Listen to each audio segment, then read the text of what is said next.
नमस्कार, मैं doctor Amit Kesarwani, founder and director अनुसंधान एकेडमी सिविल लाइंस इलाहाबाद। आप सब लोगों का अनुसंधान एकेडमी की यूट्यूब चैनल पे हार्दिक स्वागत और अभिनंदन करता हूँ।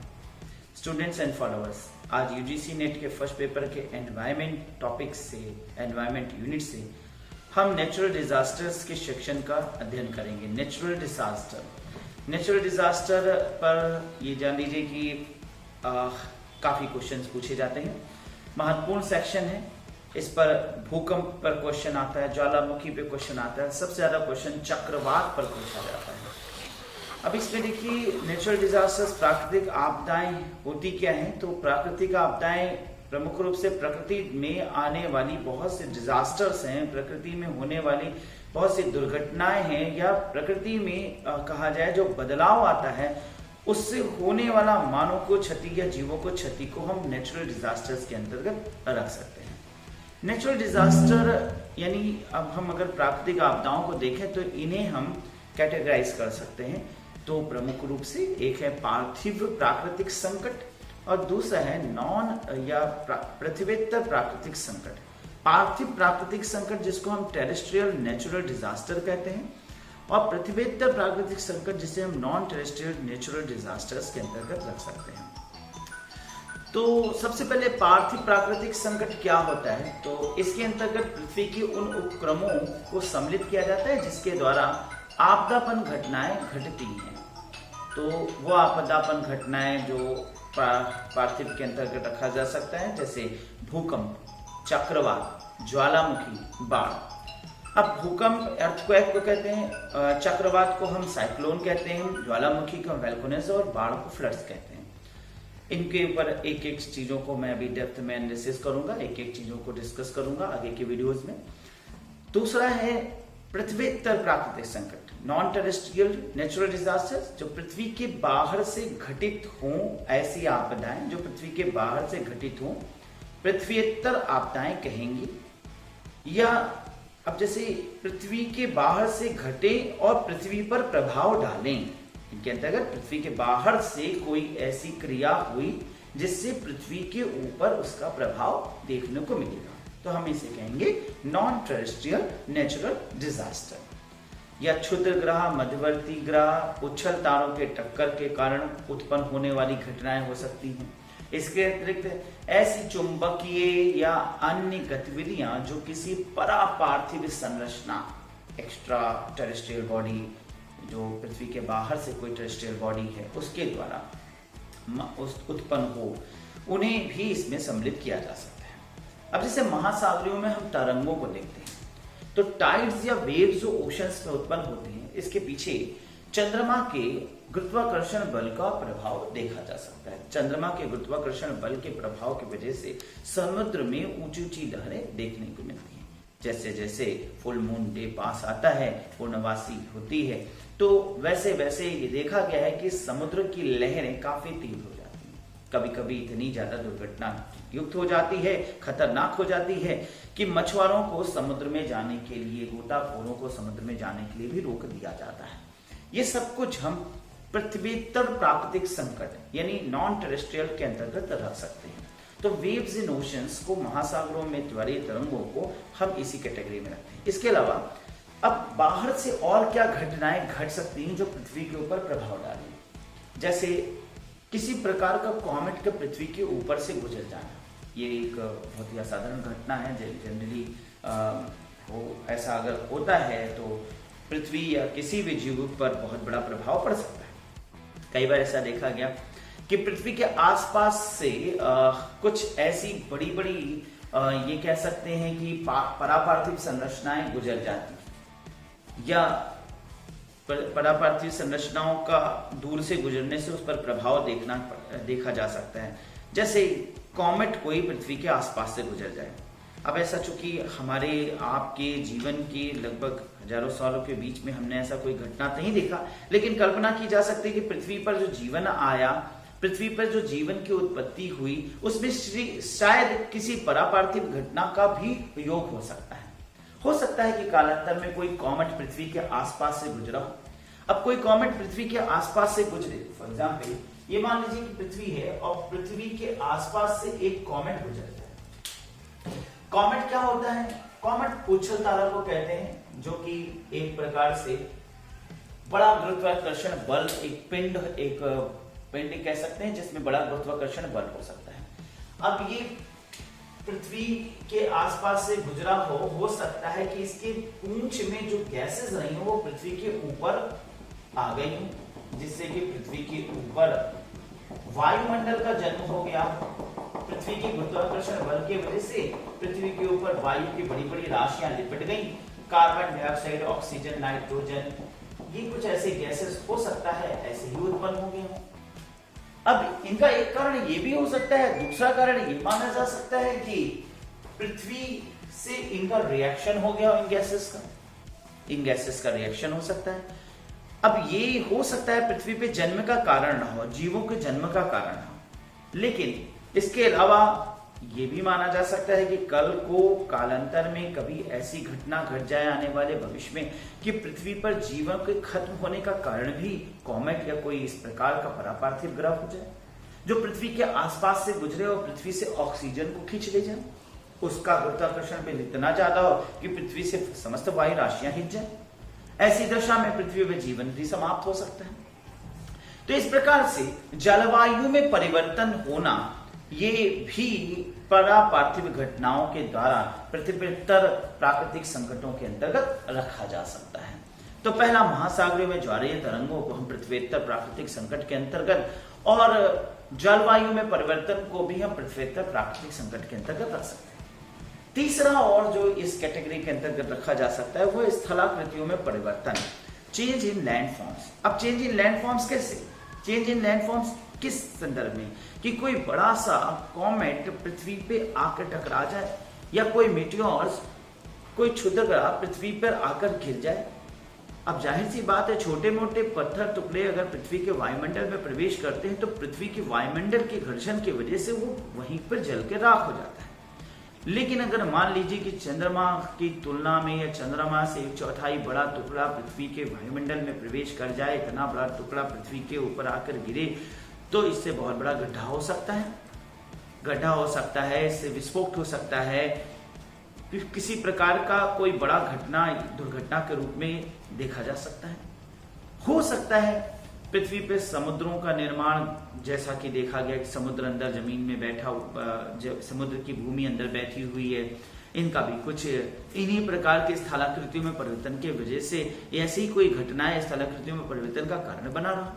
ऐसा माना जा सकता है कि पृथ्वी पे किसी भी प्रकार की ऐसी कोई दुर्घटना कभी हुई हो जिससे बड़े बड़े गड्ढे देखे जा सकते हैं। अब इसके अलावा अगर हम मंगल ग्रह इत्यादि का अध्ययन करें तो मंगल ग्रह पर अमेरिका ने अपने रोबोट भेजे, वहां पर जाकर के रोबोट 7 साल तक रहा, उसने बड़े बड़े क्रेटर्स देखे, गड्ढे देखे। तो इनसे आकलन मिलता है कि ये जो वहां की स्थलाकृतियों में गड्ढे या उतार चढ़ाव इस प्रकार के क्रेटर हैं, जिससे पता चलता है कि उनकी भूमि पर यानी मंगल ग्रह की भूमि पर बड़े बड़े पत्थर हो सकते हैं आकर गिरे रहे, मीटियोर्स का टक्कर हुआ, क्योंकि अंतरिक्ष बहुत बड़ा है, ब्रह्मांड इतना विशाल है और इसमें इतनी छोटी छोटी जो मीटियोर्स, एस्ट्रॉयड्स, ये सारी चीजें अंतरिक्ष में धूल के कण के जैसा टहल रहे हैं, इनका आपस में संलयन, टकराव, विलय कुछ भी हो सकता है। ऐसी घटनाएं जो है वो किसी प्रकार की स्थलाकृति में परिवर्तन उत्पन्न कर सकती है। ये सब कुछ हम पृथ्वीतर प्राकृतिक संकटों के अंतर्गत रख सकते हैं। तो मैंने अभी आपको साधारण रूप से यहाँ पर पृथ्वीतर प्राकृतिक संकट के विषय में बताया, और एक नॉर्मल डिस्कशन मैंने पार्थिव प्राकृतिक संकट यानी टेरेस्ट्रियल नेचुरल डिजास्टर्स के विषय में बताया। अब चलते हैं इनके डेप्थ के दृष्टिकोण से अध्ययन करने के लिए। तो भूकंप से इसकी शुरुआत करूंगा। भूकंप क्या है, तो इस वीडियो में मैं भूकंप के ऊपर चर्चा करूंगा। भूकंप पृथ्वी के आंतरिक भाग के तापीय दशाओं में परिवर्तन तथा ऊर्जा के निकलने से भूपृष्ठों के अकस्मात कंपन को कहते हैं। भूकंप से उत्पन्न तरंगों का घातक प्रभाव हजारों वर्ग किलोमीटर तक आता है। भूकंप में 3 तरह की तरंगें उत्पन्न होती हैं: प्राथमिक तरंग, द्वितीयक तरंग और लव वेव्स। अब यहाँ पर भूकंप साधारण रूप से किसी भी पटल का हिलना हो सकता है। फॉर एग्जाम्पल, ये हम अगर थोड़ी देर के लिए इसे पृथ्वी माने तो इसकी भूमि पे, पृथ्वी की भूमि माने तो इस पर इस प्रकार का हिलना भूकंप हो सकता है।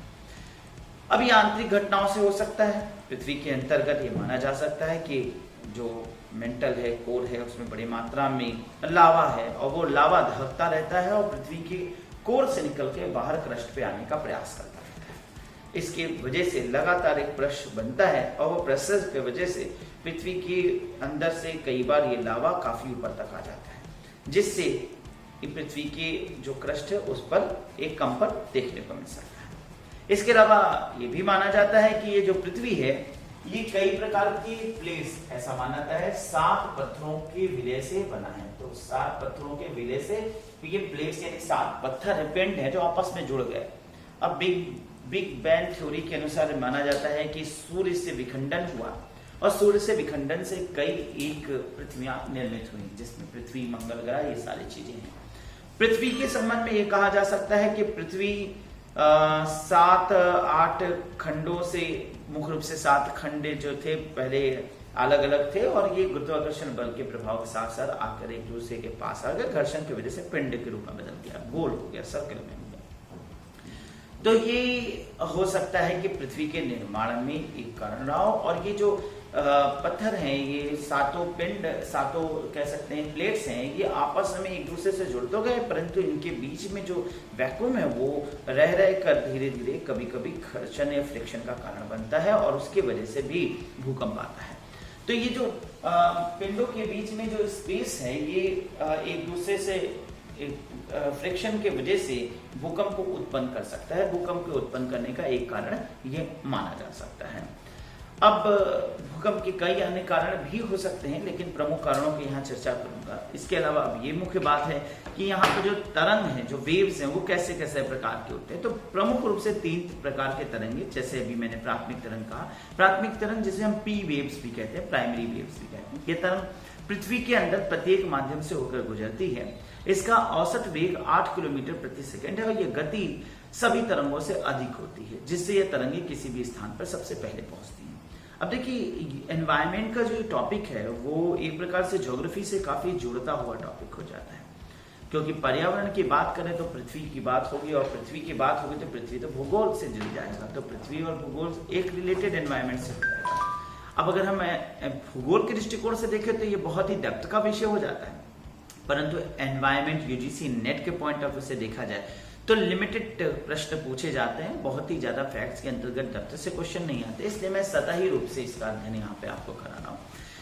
छोटी छोटी चीजें जैसे कितने प्रकार के वेव्स है, जनरली 3 प्रकार के वेव्स होते हैं, पी वेव्स, प्राथमिक वेव्स।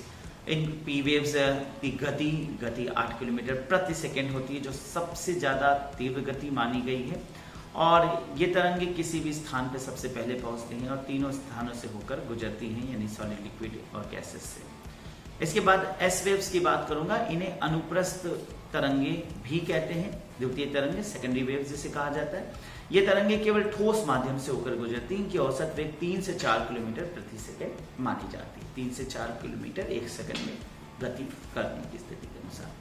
इसके अलावा लव वेव्स हैं। लव वेव्स इसे धरातलीय या लंबी तरंगे के नाम से भी जाना जाता है। इन तरंगों की खोज चूंकि एचडी लव द्वारा की गई, इसलिए उनके नाम के अनुसार इन्हें लव वेव्स कहा जाता है। इन्हें अन्य नाम एल वेव्स भी बोला जाता है। ये तरंगे मुख्यतः धरातल तक सीमित होती हैं। ये तरंगे वैसे तो तीनों स्तर से होकर गुजर सकती हैं, ठोस से भी गुजर सकती हैं और तरल से भी, गैस से, तीनों माध्यम से होकर गुजरती हैं। इनका वेग 1.5 से 3 किलोमीटर प्रति सेकंड होता है। लेकिन ये स्टूडेंट्स ये ध्यान रखिएगा, सबसे खतरनाक बोला जाता है लव तरंग्स को, एल वेव्स को, क्योंकि इनकी जो गति होती है वो मंद होती है। मंद गति होने की वजह से ज्यादा देर तक तांडव करते हैं, यानी कि इनका एक प्रकार से लगातार एक फ्रिक्शन होता रहेगा, लगातार किसी चीज को सेंसेशन पैदा करते रहने की वजह से हम यहाँ पे मान सकते हैं कि ये ज्यादा खतरनाक है। अब जैसे अभी हमने कहा प्राइमरी वेव्स, सेकेंडरी वेव्स और लव। सबसे खतरनाक लव वेव्स है। किस प्रकार से? प्राइमरी वेव्स काफी तीव्र गति से आए और तीव्र गति से आकर के नुकसान पहुंचाते हैं। फॉर एग्जाम्पल, ये एक भूमि है और प्राइमरी वेव्स आया और काफी तीव्र गति से हिलाया, तो जो नुकसान होना था एक बार में एक झटके से हुआ, फिर स्थिर हो गया पोजीशन। इसके बाद सेकेंडरी वेव्स की गति चूंकि कम है, 3 किलोमीटर प्रति सेकंड, तो वो आया और उसने एक शेकिंग दिया और स्थिर हो गया। अब बात को समझिएगा, एक शेकिंग दिया और स्थिर हो गया, तो नुकसान बहुत कम होने की संभावना है, जैसा कि प्राइमरी वेव्स में तीव्र गति से। अब सबसे ज्यादा खतरनाक एल वेव्स को क्यों माना गया? अब इस बात को समझिएगा कि दिस इज अ लैंड और भूकंप आ रहा है। भूकंप आने पर ये लगातार शेक कर रहा है ना, लगातार शेक होने पर जो भी चीज होगा वो आप समझो काफी लंबे समय तक शेक करने के वो नुकसान में ज्यादा चला जाएगा। एक छोटा सा एग्जांपल देता हूं, एक बहुत आसानी से एग्जांपल, व्यवहारिक जीवन के एग्जांपल। एक व्यक्ति कहीं जा रहा है, एक्सीडेंट हो जाता है, दुर्घटना हो जाता है। दुर्घटना हो जाने पर उसकी मृत्यु हो गई, समस्या है, ठीक है ना, प्राथमिक वेग हो गया, मृत्यु हो गई। पैर टूट गया, 3 महीने की प्रॉब्लम है। कोमा में चला गया 3 साल तक प्रॉब्लम में, तो ज्यादा प्रॉब्लम है, लंबे समय तक हो रहा समस्या। तो जो लंबे समय तक धीमे धीमे शेकिंग हो रहा है, तो पुरानी बिल्डिंगें हैं जो धीरे धीरे वो फिर धीमे धीमे डैमेज हो रही हैं और उनकी वजह से ज्यादा नुकसान हो रहा है। तो लगातार कोई प्रॉब्लम बना रहे, जैसे अभी मैंने एक उदाहरण दिया कि भाई डेड हो गया व्यक्ति, तो 13 दिन तक प्रॉब्लम है, मतलब प्रॉब्लम तो था, 13 दिन तक प्रॉब्लम है और उसके बाद बात खत्म हो गया। लेकिन अभी वो कोमा में चला गया तो घर वालों के लिए बड़ी प्रॉब्लम है। एक व्यक्ति वहां हॉस्पिटल में बैठे और घर वाले उसके लिए खाना बनाए, विदाल का पानी बनाओ, ये ले आओ, वो ले आओ, ये सब कुछ, और फिर उसके बाद पूरे घर का काम बिगड़ा हुआ है, अस्पताल का खर्चा अलग चालू हो गया। अब लगातार आप 3 साल तक जा रहे हैं, तो 3 साल तक ग्रोथ बिल्कुल रुक गई। तो लगातार कोई चीज जब पैनिक बना रहे, आपको पेन देता रहे, वो ज्यादा बड़ी प्रॉब्लम है। ये मैंने व्यवहारिक उदाहरण दिया, ऐसा नहीं है कि इस उदाहरण को हम भूगोल के उदाहरण में रख सकते हैं, लेकिन एक व्यवहारिक रूप से समझने वाली बात है कि कोई प्रॉब्लम जब धीमे धीमे लगातार बनी रहेगी तो वो ज्यादा डैमेज कॉज करेगा, ज्यादा डैमेज। जैसे अभी मान लीजिए कोरोना है, अभी अगर ऐसा होता कि 1-8 महीने में खत्म हो जाता तो कर्फ्यू लगा दिया जाता, ठीक रहता। लेकिन अब देखिए 7-8 महीना चलता चल रहा है और ये और लंबा चला जाएगा। तो जितना तो वास्तव में कहा जाए भूख से लोग नहीं मरेंगे, कोरोना से मर जाएंगे, क्योंकि कोरोना सबको व्यापार खत्म कर दे रहा है। कोरोना सबको एक प्रकार से धीमे धीमे एक स्लो पॉइजन के रूप में सबको नुकसान पहुंचा रहा है, हर तरीके से ये एक मेंटल टॉर्चर है। तो यहाँ एक एग्जाम्पल समझाने का प्रयास कर रहा हूँ, जिसके अनुसार यहाँ पर हमने देखा कि जो लव वेव्स हैं वो सबसे ज्यादा खतरनाक वेव्स हो जाते हैं, ठीक है। तो यहाँ पर अब बात को समझे तो अब कुछ ऐसे कहा जाए अर्थक्वेक जो अब तक आए और विश्व में सबसे ज्यादा खतरनाक रहे परिणाम, जिनका परिमाप यानी मैग्नीट्यूड सबसे ज्यादा रहा। तो इस क्रम में मैं सबसे पहले बात करूंगा 22 मई 1960 की, जहां चिली में, वाल्डेविया चिली में सबसे बड़ा अर्थक्वेक आया था। वाल्डेविया अर्थक्वेक 9.5 मैग्नीट्यूड का, मैग्नीट्यूड परिमाप होता है, स्केल होता है जिस पर अर्थक्वेक को नापा जाता है, अर्थक्वेक को नापने के लिए बनाया जाता है। इसके बाद जो विश्व का दूसरा सबसे खतरनाक माना गया वो 27 मार्च 1964 में Alaska as you know America का एक पार्ट है, जो कभी कनाडा का एक हिस्सा हुआ करता था। कनाडा ने इस हिस्से को अमेरिका को सेल आउट किया और अमेरिका का पार्ट माना जाता है। अलास्का अर्थक्वेक जो कि 9.2 मैग्नीट्यूड का रहा। इसके बाद 26 दिसंबर सन 2004 को, लगभग 40 साल के बाद, बहुत खतरनाक इंडियन ओशन सुमात्रा इंडोनेशिया क्षेत्र में आए हुए इंडियन ओशन अर्थक्वेक 9.1 से 9.3 के मैग्नीट्यूड के बीच का माना गया। काफी खतरनाक भूकंप या कह सकते हैं, क्योंकि इसने सुनामी भी उत्पन्न किया। समुद्र के अंतर्गत पानी के हिलोर भूमि के अंतर्गत आने वाला ये भूकंप काफी खतरनाक भूकंप था, काफी जानमाल इसने नुकसान किया। 14 नवंबर से 1952 को कमचटका रसिया में भी एक भूकंप आया था जो 9.0 मैग्नीट्यूड का था। इसे कमचटका अर्थक्वेक नाम जाना जाता है। और सन 2011 में तोहोकू जापान में, तोहोकू प्रांत है जापान का, वहां ये तोहोकू अर्थक्वेक के रूप में 9.0 अर्थक्वेक 9.0 मैग्नीट्यूड का था। तो इधर कुछ 50 सालों में जो भयंकर भूकंप आए उनमें मैंने अभी चर्चा करी, जिनको अब तक ज्ञातव्य रूप से रिकॉर्ड किया गया। इसमें अगर हम 11 मार्च सन 2011 के तोहोकू प्रांत में आए जापान भूकंप की बात करें तो विश्व का 5वां सबसे तेज भूकंप माना जाता है, जिसे विश्व में सबसे ज्यादा तबाही मचाने वाला माना गया। अब तक का यह भूकंप सबसे ज्यादा तबाही मचाने वाला भूकंप रहा। इसका केंद्र ओसिका पेनिनसुला माना गया। ओसिका पेनिनसुला यानी आप यहाँ पर समझिएगा, एक प्रकार से ये पेनिनसुलर यानी 3 साइड से जो है पानी से घिरा हुआ, उसे हम पेनिनसुलर कहते हैं, प्रायद्वीपीय। ओसिका पेनिनसुला जापान के पेनिनसुला को कहा जाता है। यह जापान की प्लेट की दृष्टिकोण से देखा जाए तो जापानीज प्लेट को माना जाता है। तो अभी मैंने आपको जो 7 प्लेट्स बताए वो इसी दृष्टिकोण से, यहाँ पे ओसिका एक प्लेट का नाम है, उस प्लेट में आए हलचल को माना गया, उसमें जो हलचल हुआ उसकी वजह से। 10 फरवरी सन 2014 के जापानी पुलिस एजेंसी के माध्यम से देखें तो 15,885 लोगों के मरने और 6,948 लोगों के घायल होने एवं 2,623 लोगों के गुम होने की संभावना व्यक्त की गई, जो कि मात्र एक बहुत कम दृष्टिकोण से, चूंकि पुलिस रिकॉर्ड वगैरह कम ही दिखाया जाता है, लेकिन इससे भी कई गुना ज्यादा लोग इससे प्रभावित रहे हैं। यहाँ पर मैंने अभी आपको अर्थक्वेक के संबंध में एक जानकारी समान रूप से प्रदान किया। अब इसके बाद वाले जो वीडियो है वहां पर मैं आपको सुनामी और भी अर्थक्वेक की कुछ और स्टेप्स के विषय में अध्ययन कराऊंगा कि सुनामी क्या होता है और कुछ महत्वपूर्ण बिंदुओं पर चर्चा करूंगा। नमस्कार।